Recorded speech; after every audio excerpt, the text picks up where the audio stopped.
Joining me today is Tony Romano from the ANZ Bank. He is a financier and he has a wealth of experience, and he's about to share a bit of that with us. Tony, good to have you here again. Thanks, Tim. Good to be back again.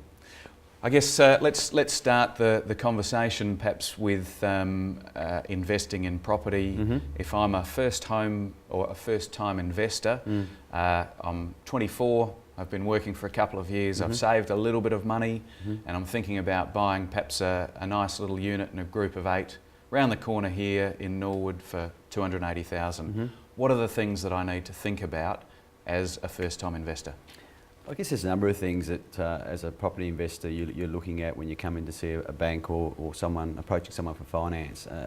Those things relate to showing the ability to be able to repay a loan. The ability to be able to have a significant deposit, I guess, towards a purchase price.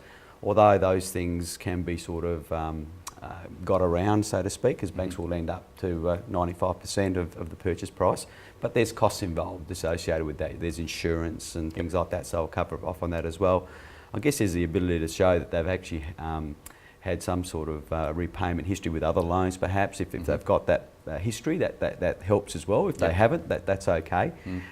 There's also the make sure that the repayments on the loan don't exceed, say, about 30% of their total income, so they don't put themselves under stress. And I guess there's also they need to show that if interest rates change, which they do over time, that they're able to sort of stress test their loan, so they're able to meet increases in rates if they occur.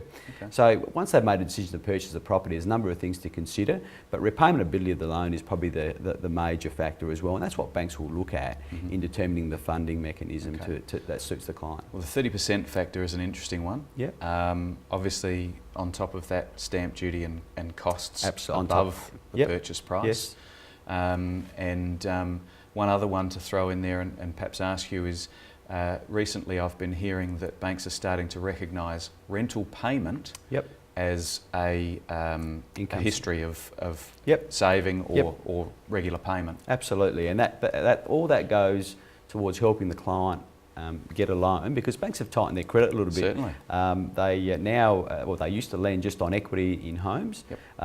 Since changes in fundings, the banks have sort of found it difficult to sort of raise funds both overseas and both domestically. They've changed their lending practices, and now they look at repayment ability as a sole factor in whether or not a client will actually receive a loan or not. So yes, and rental history is important because it shows that they have a regular payment towards some commitment, and that certainly does help.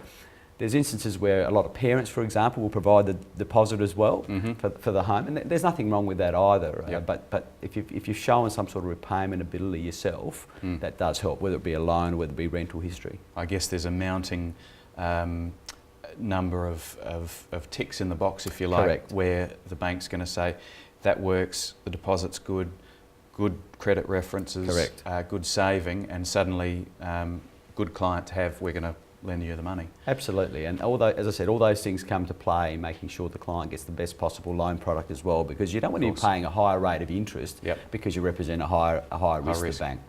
Okay.